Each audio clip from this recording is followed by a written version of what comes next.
So guys pro kabaddi season 11 auction date కోసం pro kabaddi lovers 1000 కళ్ళతో ఎదురు చూస్తున్నారు. కానీ ప్రతిసారి ఫ్యాన్స్ ని డిసప్పాయింట్ చేస్తూ ప్రో కబడ్డీ ఆక్షన్ డేట్ అనేది పోస్ట్ పోన్ అవుతూనే వస్తుంది. సో నాకైతే చాలా మంది కామెంట్ చేశారు, ఎందుకన్నా pro kabaddi season 11 auction date వదలట్లేదు, పోస్ట్ పోన్ ఎందుకు చేస్తున్నారు అని చెప్పేసి. నేను కూడా ఈ మ్యాటర్ పై చాలా రీసెర్చ్ చేశాక నాకు తెలిసింది ఏంటంటే, ఒక కబడ్డీ టోర్నమెంట్ వల్ల pro kabaddi season 11 auction date అనేది రిలీజ్ చేయట్లేదు. ఆ కబడ్డీ టోర్నమెంట్ ఏంటన్నా అని చెప్పేసి మీకు ఒక డౌట్ రావచ్చు. ఆ kabaddi tournament Uttar Pradesh kabaddi league UPKL mini pro kabaddi అనే చెప్పొచ్చు. ప్రజెంట్ ఒక కబడ్డీ టోర్నమెంట్ నడుస్తుంది కూడా. అండ్ మోర్ ఇంపార్టెంట్లీ ప్రో కబడ్డీకి ఈ టోర్నమెంట్ కి ఏంటి సంబంధం అని కూడా మీకు ఒక డౌట్ రావచ్చు. ప్రజెంట్ ఒక కబడ్డీ టోర్నమెంట్ లో అయితే నేషనల్స్ లో అదరగొట్టిన players and more importantly pro kabaddi ఆడిన ప్లేయర్స్ కూడా ఆడుతున్నారు. నేషనల్స్ లో అద్భుతంగా ఆడిన వాళ్ళు ఈ టోర్నమెంట్ లో ఆడుతున్నారు కాబట్టి ఈ టోర్నమెంట్ లో అద్భుతంగా ఆడితే మటుకు వాళ్ళు డైరెక్ట్ గా ప్రో కబడ్డీకి అయితే వాళ్ళ నేమ్ ని రిజిస్టర్ చేసుకోవచ్చు. ప్రో కబడ్డీ సీజన్ 11 ఆక్షన్ లో ఫ్రాంచైజీస్ కి వీళ్ళపై అయితే ఒక క్లారిటీ వస్తుంది. ఓకే, ఈ ప్లేయర్ ఆడతాడు, ఈ ప్లేయర్ ఆడాడు అని చెప్పేసి. And more importantly pro kabaddi players కూడా ఇందులో ఆడుతున్నారు కాబట్టి ఇందులో కనుక సరిగ్గా ప్రో కబడ్డీ ప్లేయర్స్ ఆడకపోతే వాళ్ళు ఆక్షన్ కి వచ్చిన తర్వాత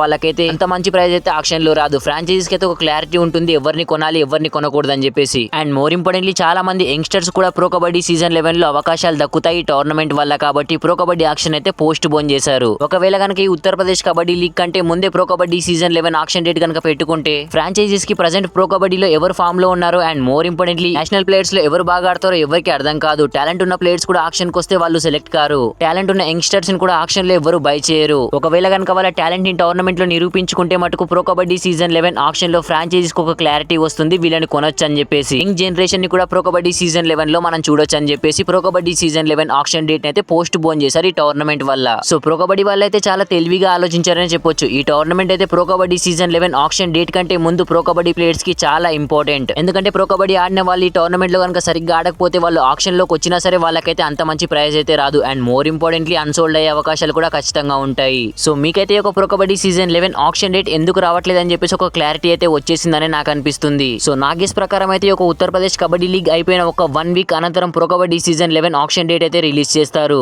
సో మీరైతే అంతవరకు వెయిట్ చేయండి. సో ఏదైనా అప్డేట్స్ వస్తే నేనైతే పక్కా వీడియో చేస్తాను. మీకు ఇంకా ఏదైనా డౌట్స్ ఉంటే కింద కామెంట్ సెక్షన్ లో కామెంట్ అయితే చేయండి. అండ్ మోర్ ఇంపార్టెంట్లీ ప్రో కబడ్డీలో మీ ఫేవరెట్ టీమ్ ఏంటో కూడా కామెంట్ చేయండి. వీడియో నచ్చితే ప్లీజ్ అన్న లైక్ చేసి మన ఛానల్ తప్పకుండా సబ్స్క్రైబ్ అయితే చేసి పెట్టుకోండి. నాకైతే నెక్స్ట్ వీడియో చేయడానికి చాలా బూస్ట్ గా ఉంటుంది. Thanks for watching. Have a nice day.